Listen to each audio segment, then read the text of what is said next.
Welcome everybody for the Rosewood Academy September edition. This one's a good one. We got Professor Scott Kelly. He is very big on trends and AI, so it's going to be a good conversation, a good knowledge base to get us going. As we do, we always start with our why, and our why is to multiply our blessings and opportunities that have been placed into our trust. And moving forward to our why, what's new this year? Obviously, every topic we have talked about, we've already finished Q1, Q2, and today we are wrapping up Q3.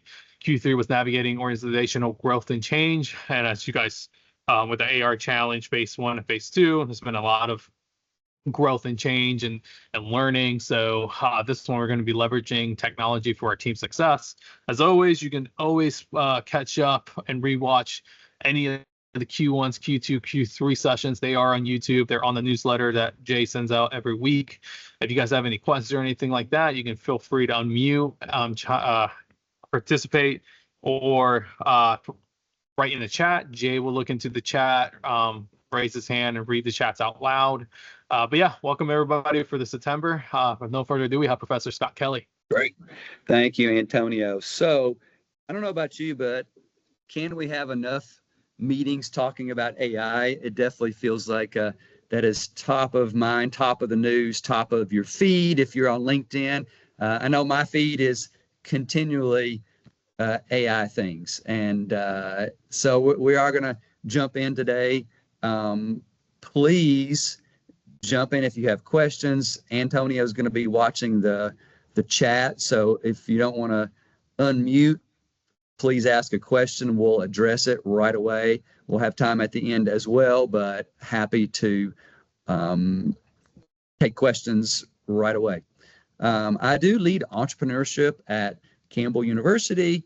That means I teach classes, I take students to events around the country, and I'm the self-appointed AI guy in the business school, and even across campus are a couple other people that really are excited about new technology. And I do feel a responsibility. I feel responsible to prepare students for the world that they are about to enter. And so I do spend a lot of time trying to keep up. My curriculum development really is following a lot of smart people on LinkedIn and then asking the question, is that something that our students will be asked to do when they go into the workplace? And so a lesson might change over the semester. I do create syllabi just like every other professor, but I do sometimes change things based on the trends. So I do try to keep up, do feel responsible, do feel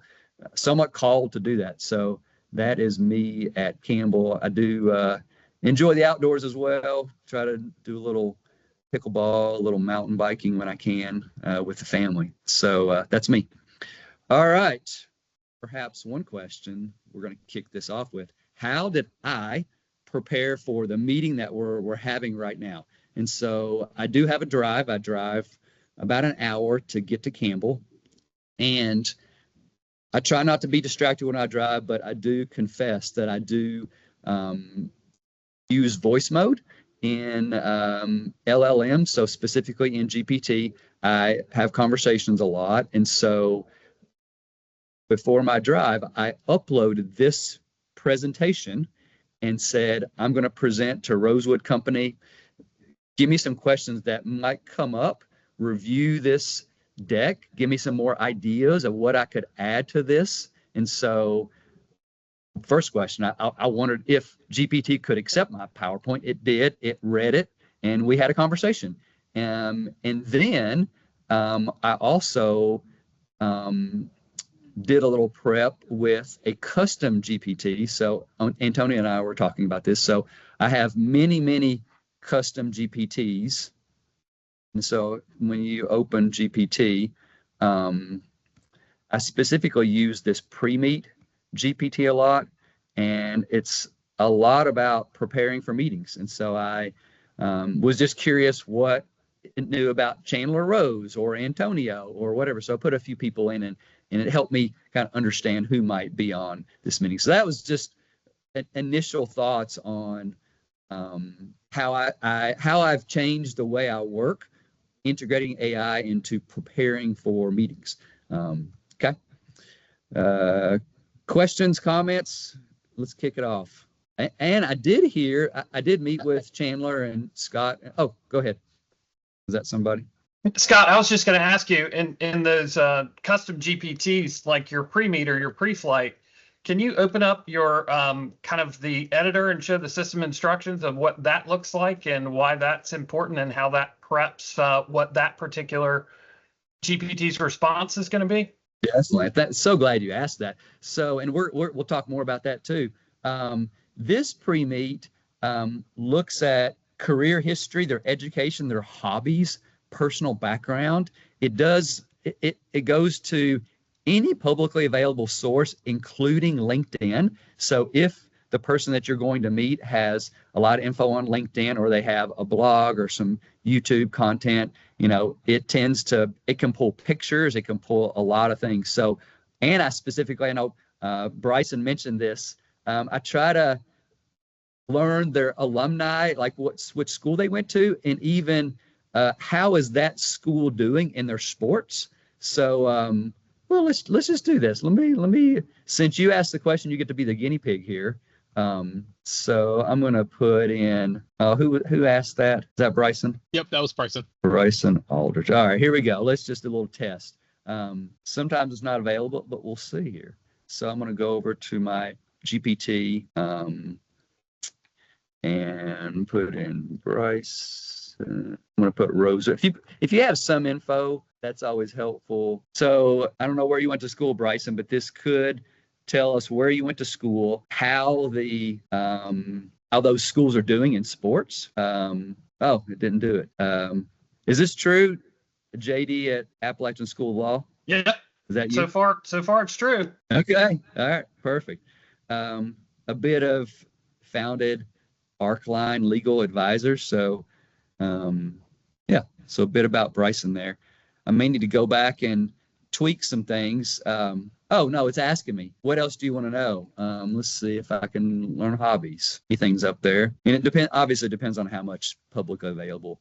But yeah, so that's couldn't find much about hobbies. Anyway, was that helpful? Yeah, it's great. What, Bryson, what are you thinking about as far as maybe a use case scenario, or what led to that question? My role as general counsel here and how I use GPT obviously is influenced by a lot of compliance and privacy and those types of things. But also, as we're getting our workforce kind of more inclined to use this, how important those system instructions can be, and tailoring the persona and how it answers. It's going to answer the question differently if it's, I'm an attorney that's been practicing for 25 years and have experience in these subjects versus explain it to me like I'm a high school student. And just being able to tailor those responses can be of such great benefit and very specific to your individual contributing role. And so I think you can continue to tweak that to develop, good responses aligned with what you're doing. I have them geared towards each individual operating company, so respond differently based on the questions that I'm asking and what specifically they do. So again, just the benefit and utility of changing those things around and continually monitoring and tweaking them to improve your response. I'm so glad you brought that up. This is, on the surface, a lot of AI seems transactional and it's so easy, right? All you have to do is put this in and it comes up, and it's not like that most time to get really good info. And there are haters out there that say, oh, it didn't give me a good response, when probably the prompt or there wasn't as much time spent to do that. Okay, so let's keep going. So I did go to Austin, Texas a few months ago, and I felt like I saw the future there. So I rode in a driverless taxi. And I did not do a test pilot. I was not a test pilot, but I did see a demonstration of this mini helicopter. It was amazing. But it made me think about our goal when it comes to AI is not necessarily to do the same thing we've been doing faster. It's really to change our business model a lot of times. And what that means is potentially having an impossible goal. So, for example, you may meet with your Rosewood group, your division. Let's say you're at Penmark, and say, okay, what was our revenue at Penmark last year? I don't know what. Let's just say, okay, we were at 17 million. So what do we want to do for 2026? Well, we did 17 million. Let's go for 18 million. That could be a goal. It's, we tend to think linear, not that you all do, but some companies do. But as we increase mindset, increase changing business models using AI, our scale can change as well. So we can say, okay, what would it look like if we did 50 million?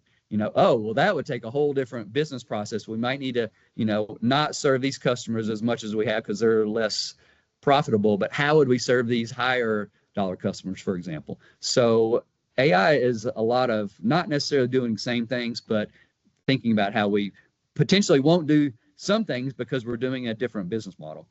And even from an employee standpoint, I have a good friend who's a programmer, and he explained the delta in good programmers now. And he said, imagine a junior programmer is at 1x. And my friend who's been programming for 20 years, just on his raw talent, he's a 10x probably of a junior programmer that's kind of just starting out. As he started to use Cursor and other tools, he's probably 10x'd his work. So he's at 100x. And so if you look at that delta, let's even say if the 1x person uses AI, they're only at 10x. And so those with highly skilled, relevant, focused skill set using AI can literally 100x potentially with their, based on who a junior developer is. Okay, let me take you through my workday now, based on that 10x thought process. And so if you look at my browsers, actually I could even add a few more. Let's say I have Claude, and I already have Gemini there. So if you look, just think of your browser tabs as projects, and literally you can start some processes and go from browser to browser to browser. This is not applicable for everybody. Antonio, maybe more so for you, but those that are working on projects, if you have multiple tabs open, multiple processes running. So for example, I'll just do a use case for this. V0 is a prompt to prototype, prompt to website, creative, and it's literally you put in a prompt and it starts to build something. It does take a couple minutes. So imagine if we want to launch a new division at Rosewood. Let's take HomeWise, for example. We're doing leadership development. Let's say we want to launch a course or an online education to scale leadership development. So we could literally put in the prompt, create a website for a new division for our leadership development company that will do online education. Now, it would literally take all that, create a whole website just on that prompt. But another way to do it is to take that prompt, go over to GPT and say, I'm creating a V0 prompt for a new division. And here's the initial prompt. Hey, you're not sharing? Not sharing. Oh, no. Here we go. Here we go. Sorry. Oh, good. I gotcha. There we go. Okay. You see it now? Perfect. Okay. So I was over in V0, which is a prompt to website. I could put that very basic prompt in. It would do it. It wouldn't probably do very well. And so I've come over to GPT and said, I'm creating a V0 prompt for a new division. Here's the initial prompt. You are an expert in web design and create amazing sites. Create a more robust prompt or whatever. There we go. So it will create a more detailed prompt, longer. Review this. Do you really want a homepage with clear value, about all that? So I can take that now and kick off the process put the prompt there.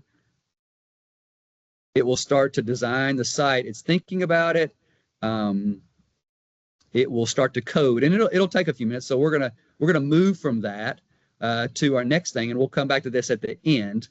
But if you think about all these tabs as projects, then you start to think about how you can literally be the maestro, like my friend who is a programmer. It's specifically for him. He has projects going on, all these ones. So he'll kick off this project, then he'll go to the next project, and he has another process that he's working on. And so it's literally this loop, and he's able to have 10 browser windows and in essence 10x of work. And here's an example. So for example, I was creating a landing page for a summer program that we're going to do, and that project specifically, that's after about 50 prompts. So we created this, and it wasn't like just do this. We had an initial one, and then we prompted again to say, oh, we don't like the buttons green, make the buttons orange. This wording is not right. Change the wording. So after 50 times, we finally are at this spot. So it does take work to get to what you want. Questions or opportunities that you hear a lot of vibe coding. That's the buzzword right now, and that's what that means. So it's prompt to coding basically. And there's Lovable, there's Cursor, there's V0. There's several of those kinds of companies. Okay. The other kind of hack on the prompting, a couple hacks actually. So an initial prompt, like you say, design a marketing plan for this, and you could spell it out. And it will do that. GPT and all the other LLMs are built to please you. And so I've not yet encountered an LLM telling me that's a bad idea. And I actually brainstorm a lot, and they always say, oh, that's such a creative idea. And really it's not, or whatever. And so they are built to please you, and they will do what you say.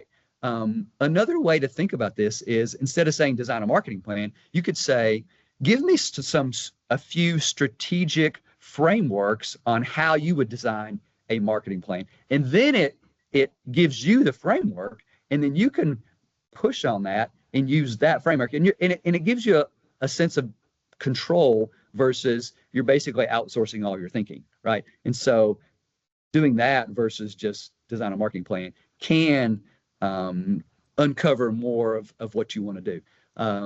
The other thing that has been helpful is, for example, in the prompt to do the website, you could say, before you build anything, ask me some questions to make it better. And then all of a sudden you have this dialogue, and it's wondering, okay, I have a question about this. What do you want?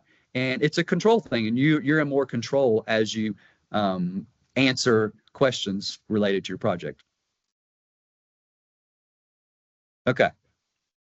The other just quick thing, we are surrounded by data, right? So this was a conference we had here at Campbell on Friday, and I recorded it, which, by the way, I think we should record almost everything. We're recording this Leadership Lab. We're creating data out of this, right? And so the question is, what do we use with that data? So I spoke at the conference at 11 o'clock. This is the state CTO. She's a former Googler, and she gave a talk, and I recorded it. And immediately after that, I took a picture, obviously. I created this press release. And when I stood up to speak, I asked our conference organizers, have we created any press releases? And obviously not. I mean, that seemingly takes a lot of time. And we should review this, but literally I created this in a couple minutes simply by recording her talk, transcribing it, and then I have a custom GPT that creates press releases. I just input the transcript of her talk, and it instantly creates a press release. And so I can send this press release to our marketing folks, and they should review. I should review it as a human as well, just to see if it's what we want to project from Campbell. But data. So the point of this is realizing all the data that is being recorded, being captured by our organization, and then figuring out, okay, how can we use that data more and quickly, right? So I have an acquaintance that does a lot of Zoom sales calls, and he said they were so busy doing the sales calls, literally they did not have time to create the proposals. And so they created a process where literally right after the Zoom call, they have the transcript, and so they talked about what they wanted to propose, and it would automatically create the proposal, and they could send it to them send it to the potential customer right after that call, because they had the data, because they recorded everything. Okay, I'll pause there. Questions, comments, anybody doing this? I know you all had an AI challenge, which I was excited to hear about, so would love to hear any thing about that, any results from that. Yeah, I guess I've done kind of a similar thing where, I don't know, a website I was working on, the people or previous posts, it was essentially like a video on the post, and it was kind of like, visit YouTube, all this stuff. But yeah, when I went to the YouTube video, sometimes they do have a transcript, and yeah, you can get the whole transcript. And then I was like, make a 250 word post on this transcript, and I did that. And so now we have content that fits within like SEO stuff that, you put in and everything. And yeah, that's a really fun feature for sure of doing that. So yeah, I love that. So walk me through that again. So what tools did you use to do that? So you went to a YouTube video that was applicable, that you wanted to create a post about? Yeah, they created a YouTube video for their own content, and they just kind of had a post up on their website about it, but it only had the YouTube video up, and not really any text or whatever. So I was kind of like doing an improvement run through the website, and I was like, okay, well, this is a good way to kind of I think I was performing SEO type stuff. So yeah, the more content there is, and specific to the video, because that's what they're presenting to. No, it was really interesting that's kind of like a way that you could use it. And it was kind of like a light bulb going off, like, oh, okay, yeah, this is way, this is really easy, because yeah, just doing that stuff beforehand, like you'd have to watch the whole video and then, kind of perform all that. And yeah, it cuts down the time a lot for sure. Oh, that's great. Thanks for sharing. So think about the applicability here at Campbell. We have a lot of guest speakers come, and if we had armed students, and if our SEO really increased because we had a lot of content and we're sharing on LinkedIn, right? Imagine, we probably have, I don't know, 30 to 50 speakers come through campus on any given semester, something like that. Maybe not that many, but several. Imagine all the data that is created and that could be shared via social media channels, just by using that simple process and having somebody kind of quickly ready. I mean, our typical process is maybe a marketing person comes and maybe they record it, but maybe they are taking notes or whatever. But yeah, for SEO purposes, for sure, content is king and increases that. Awesome. Thank you. Anybody else want to share the AI challenge or anything that has added value to what you're doing?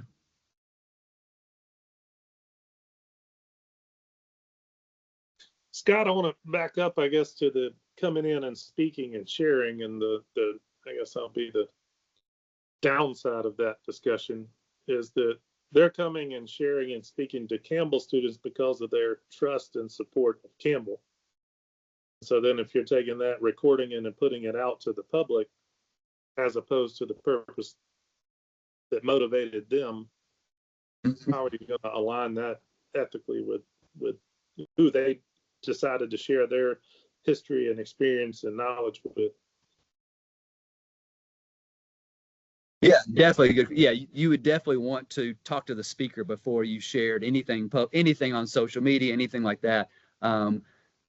Yeah, so that would be a conversation with, are you okay if we were to share this? If not, no problem. But for the conference, things like that, that it was open to the public. It was a lot of alumni came, a lot of business people came.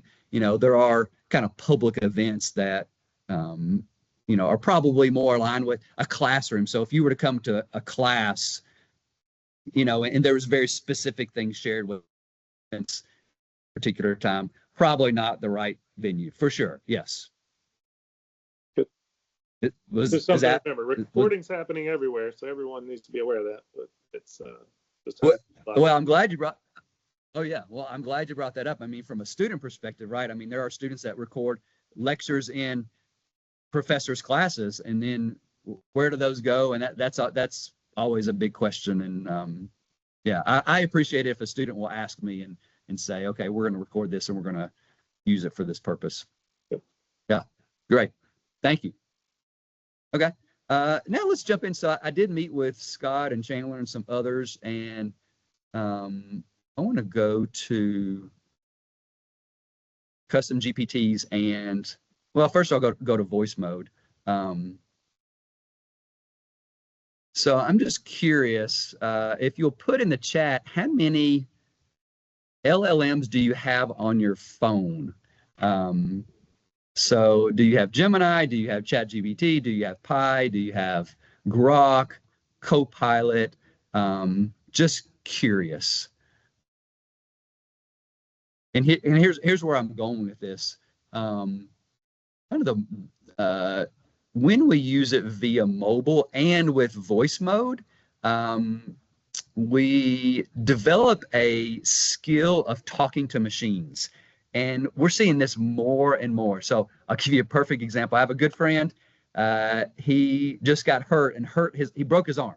And he can't type right now. And so for sure, voice mode, and there's actually even another tool called Whisper that is, from some of my friends' perspective, is a game changer. So the question is, how fast can you type? And you saw my typing skills, right? You saw that I'm not the perfect typer, and some people can type faster than I, but think about voice mode and you can probably speak faster than you can type.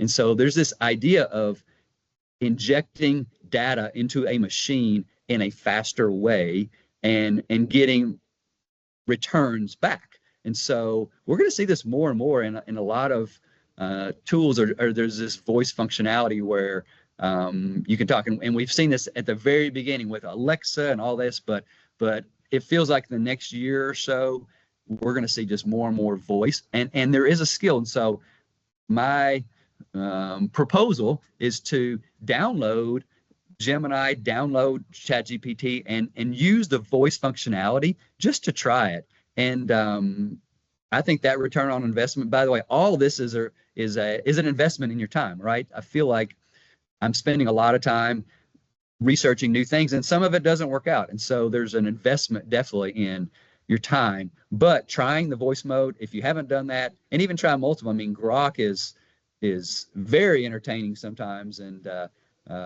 there's some functionality there with counseling and mental health, and that's really interesting. So just knowing that that's available and looking the future for a lot of voice mode is definitely happening. Question: anybody had experiences with voice mode that they would like to share where it was maybe helpful or maybe not so helpful? Put in the chat if you want. Do we have any chats, Antonio? Anybody put any questions? Can you guys hear me? Comments? Yes. Okay. There's definitely been times where, I don't know, it might be difficult to type something out, but the words just come easier as you say them. So there might be times where you can get a prompt out using your voice where, you can't think of the words in your head to type out necessarily. So I think it can help there. Just getting a prompt whenever, you're kind of at an impasse in what to type out. Definitely. Thank you for sharing that.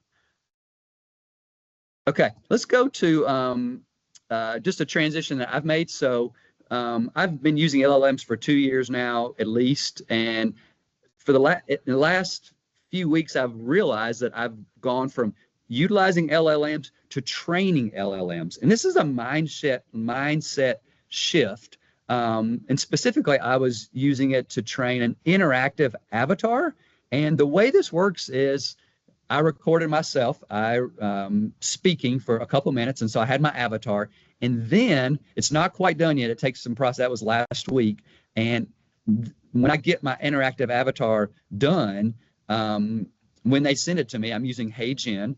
I'm going to train that avatar to be exactly like me. Okay. For example, I'm going to upload my syllabus. I'm going to upload a blog that I've done. I'm going to upload my LinkedIn. Any data that I want to inject into this avatar, I'm going to put in. And so literally, if somebody had a question, I don't know how I'm going to use it exactly yet, but the process has been interesting because it's made me realize that I'm training LLMs instead of just accepting all the LLMs that tell me things, right? And so it's a control thing. So especially from a company standpoint, we could have a Chandler avatar, and put, what would Chandler say in this situation? And we have all his history, company data, all that kind of thing. So just an option to think about, to brainstorm. You could have a customer avatar where you could literally have training conversations, onboarding new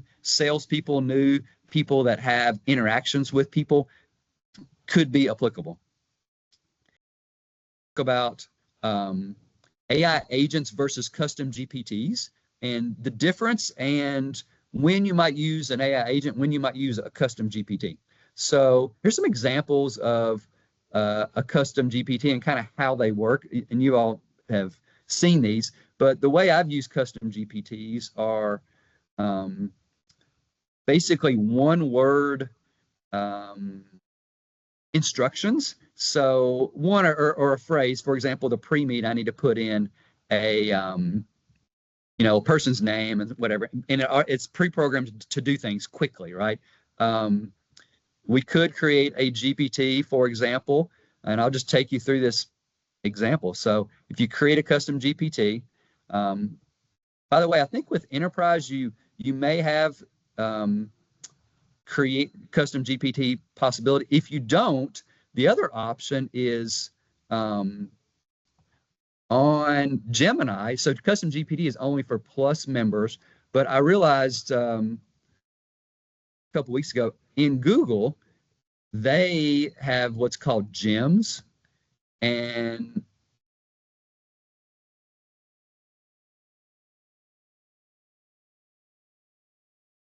here we go.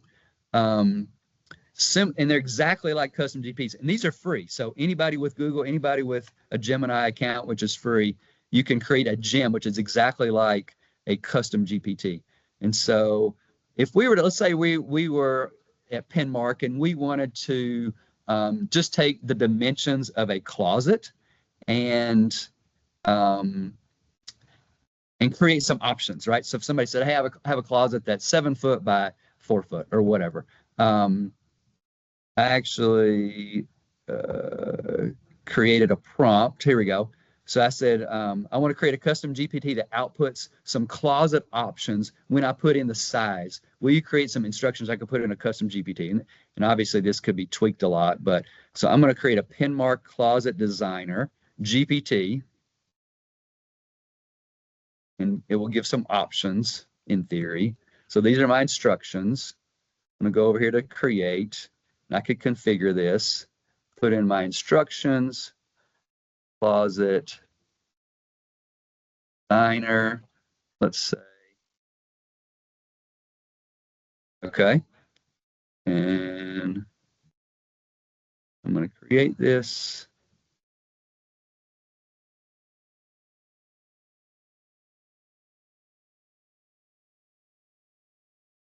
Create those instructions. Let me just make sure yep, here we go. So it'll create, and in theory, I can put in literally just a size and it outputs something, right? And so custom GPTs are really for those quick, you put in something, it outputs something based on your pre-programmed instructions, right? So other options could be, let's say that you, that's fine.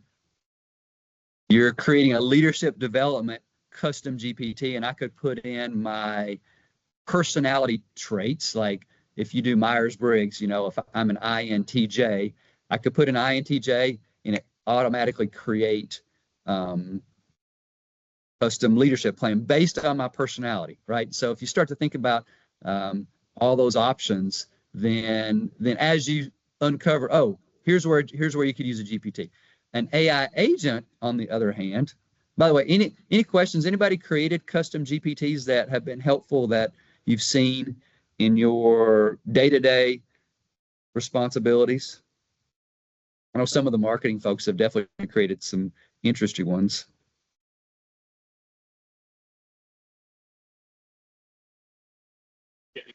Hey, this is Jay again. So a lot of my responsibility as the copywriter here is to do social posts for all of the companies here at Rosewood.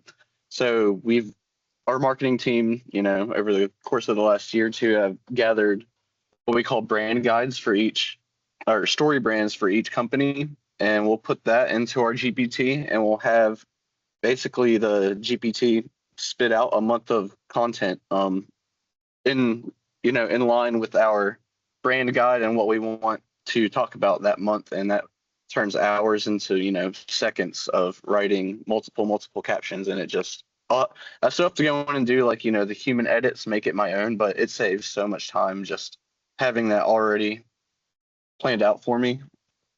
It's been an immense help. Great. Well, I'm glad you brought that up. So let's go to anybody else on the GPTs.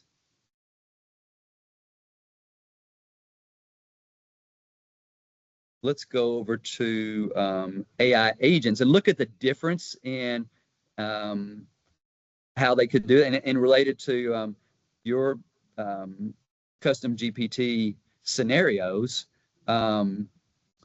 These are a bit more involved most of the time, and the example we're going to use is similar to what you talked about.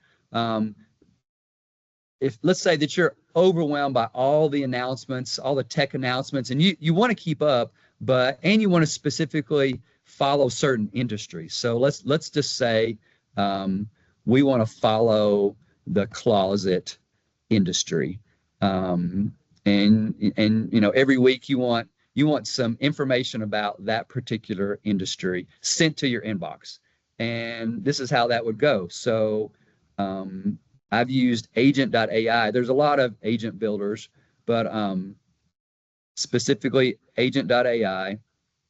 So if you go, once you log on, once you do all this, you can create an agent here, and you can just do it from scratch. I've already started this one, and the first step was to have a user prompt, basically asking who are the influencers you want to follow. And for this specific one, we want to follow the closet industry. And the question there is where are the influencers? Where do they reside? And we're going to basically scrape data from from Twitter, from a couple of closet design influencers, let's say. Okay. And the way agents are designed is it's basically you're choosing data, then you are manipulating it in some way with an LLM, and you're outputting something that you want, right? And so in this instance, we want data on the closet industry from these specific influencers. So and you could refine it to be social media posts or blogs or whatever based on the latest trends, and you wouldn't have to go out and do the research every week. So and the way agents work is you design the step-by-step process. So in this case, we would say we would get data from Twitter. So recent tweets is what we're going to scrape. So we'll choose that. And the way agents work is they're variables, right? And so I just asked for the Twitter handles from the first step. And so I'm going to use a variable to be user input influencer. So whatever I put in the first one, it's going to scrape those. Number of tweets, I'm just going to say 10, just so it doesn't take as much time. And this is going to be influencer data. Okay. And I'm going to add that step. So that's step 2. So step 1 is tell me what users you want to follow. Step 2 is taking those users, going out and scraping the 10 most recent tweets. So we have that data, and you could do 100, you could do a bunch, right? And now we have all this data, and it's somewhat unstructured, right? We want to summarize it in some way. So then we can add another action, and we're going to use AI to manipulate that data. And agent.ai, you can generate content here, and you're basically saying you are a marketing guru that goes viral with every blog post or whatever. Take this data, take the data below and create a couple, let's say you do LinkedIn posts that would be of interest to potential customers of my closet company. And here's where, and then you put the variable that represents all the data that you just created. So influencer data, there we go. So this is an LLM that is manipulating the data that you just scraped, and then your output can be posts, viral posts. Okay. I'm going to add that, and then the last action is actually just to output, and you just have to say show user output.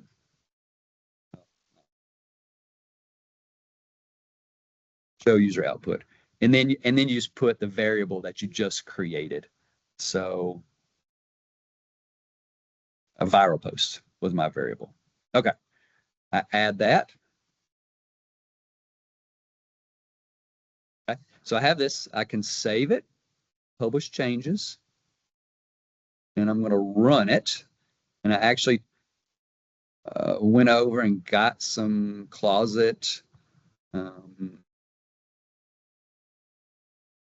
tweeters, ex-users, and okay, what influencers do you want to follow?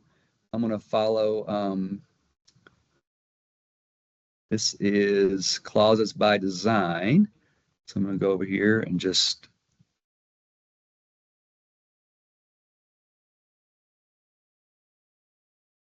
at Closets by Design. Copy that, go over to my, got one more, which is Closet Solution. I'm gonna stack those. So I got 2. You could add 10. You could add however many. So let's just see. There's a problem with a live demo. You never know what's going to happen, but we will see if it creates a couple of, our hope is that it's going out, scraping this data, and going to deliver to us a 2 social media posts that we could use. Obviously, you want to review those and probably tweak it to make it a bit less AI looking. But here we go. 2 ready to post. Okay. You know, and you can be the judge of, is this really help the Johnsons reclaim their morning, their sanity, you know, whatever the case is. Okay, so it actually seems to have worked. I do wonder how much, you know, and based on the influences that we chose, you know, doesn't look too interesting, looks a little bit vanilla, but you might have to choose some more interesting follows on X. Okay, I'll pause there. I've been talking a lot. We've got 10 minutes left. Please, questions, comments. Is this helpful? Could an AI agent be helpful? By the way, think about in any of your companies, any of your jobs, think about an influencer or somebody that you want to kind of keep track of. I mean, I try to do this manually on LinkedIn. I follow these specific people and try to help my class. It's applicable across industries, across whatever, capturing the data and then manipulating it with an LLM based on what you want. And so every week you have a really personalized feed of whatever data that you want.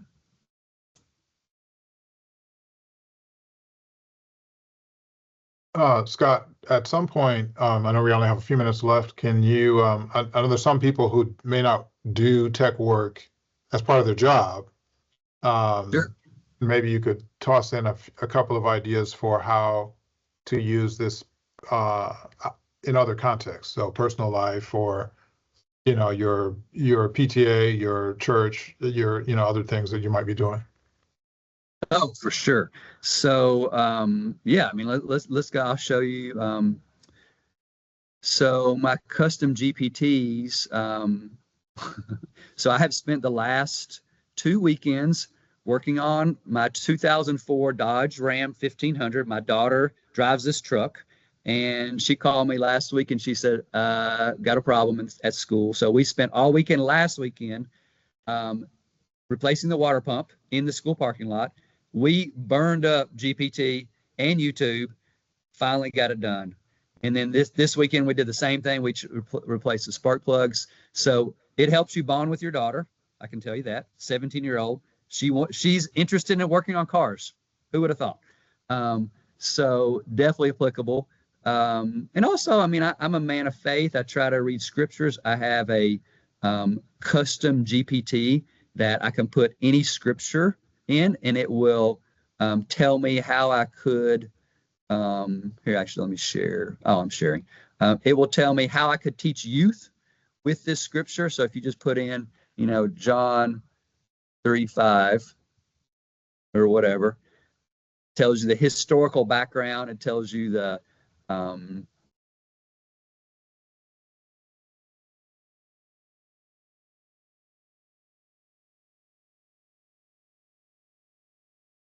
related scriptures, youth pastors, teaching guide, things like that. Now, I know what you're thinking, maybe, okay, why not just think about it and pray about it? But, after you do all that, and especially if you're reading Isaiah, right? Chandler, I know you're an expert in Isaiah, and you probably don't need any commentary or anything to explain, ancient Israel culture. But some of us need help in explaining the Old Testament. So it's been super helpful in that. Parenting, I mean, I'll just tell you my daughter, which, by the way, there are things to not do, right? I mean, so I always ask students, when is it okay to have an AI boyfriend or girlfriend? The answer is never, right? So I'm all in, and I admittedly, I probably cross the line in some things, but I try to pull back. And so as you're using these technologies, we're all in experimentation mode. We all are literally playing with this and trying to see where it would fit. And, some things work and some things don't. I mean, it's a lot like Elon Musk, love him or hate him, he pushed the envelope at Tesla and automated everything there. And then he realized, I should not automate some things. Humans are better at these things. And so he pulled back. And so sometimes I think we're really experimenting with parenting, or with, my girlfriend had my girlfriend. I've got a wife. I don't have a girlfriend. She's my girlfriend too. But anyway, my daughter, she just had a breakup, and she actually, I didn't tell her to do this, but she prompted GPT. She said, I'm feeling bad about this and whatever. So it was somewhat of a therapy, and it was helpful. I did warn her, if you're talking to GPT more than you're talking to humans, that's a problem. So yes, applicable across. And actually, I think as you use it in other aspects of life, it also tends to help you in work life, because you kind of experiment at home on certain things, like, oh, it can do that. Voice mode can do this. Voice mode can do that, or whatever. So yes, as you use it outside of work, it feels like your work AI kind of literacy increases as well. So thank you, Edward, for that. Yeah, Other one questions? thing I would tell the group, if you don't mind jumping in on Please, please. whether fitness or health or is therapy or religion, whatever it is, I found it most helpful to find some trusted resources, individuals, and ask it to reference its findings versus theirs and give you comparables so that you can pretty quickly identify when it's kind of going off the rail or going in a direction maybe you don't like. And so, you know, if you're looking even at diet, things like that, if you have people that you think are more holistic, I would say, as opposed to kind of traditional, we're going to give you the, you know, the pyramid type answer. Just put those in. Hey, these are people I like to follow. Reference them. Tell me when you see discrepancies or differences. And that's across the board. Like I said, it's same with cooking. If you have a favorite cooking show, put up in the top. If it's a project or a GPT or whatever, you use an agent. You know, I usually put in those folks, and it gives you a reference point to see when any of the models get off and start hallucinating. It might be a good thing. It might be creating something new and interesting, but it also might be really bad. No, I appreciate that. And it really goes into control, right? And this is where us training our own, essentially LLMs, you know, because you have an LLM that's a huge, you know, that has all this information is a data set. If you're uploading your own to a GPT, to an avatar, to an agent, then you are more in control, right? And so, yes, if you're controlling the information flow because you have trained it in a certain way, because if it's really important stuff, if it's company data and your employees are using this data, right, you're only putting in, okay, this is what you want to use and only access this data. And yeah, the probability of hallucination is much, much less. Yeah, the Great. other thing I usually put into all of mine is tell me if it's putting ethics mitigation or applying ethics rules prior to the response and to call it out. I won't get into the very long discussion of why that's important, but even the ones you build personally, if they have that built in to the overall LLM system, it will impact the responses you get from your individual agent or your individual GPT or your project. So be aware that you can ask and it'll tell you when it's creating counterfactuals or it's applying some kind of anti-bias to its responses, because it will change numbers and words coming back to you. So just be aware it's happening. Great. And that's related to somewhat similar. You can ask for chain of thought reasoning. So if you, for example, if you prompted for this ethical dilemma potentially, you could say, I want you to respond to this, but I want you to tell me exactly how what's the step-by-step approach you are using to solve this. And you can look at how it's actually thinking about it. Instead of just getting this answer, you can actually see, oh, step one, they, you know, looked at this data or whatever. And then you can say, oh, it went the wrong direction because it went the wrong, and step two, I didn't want it to go here or whatever. Great.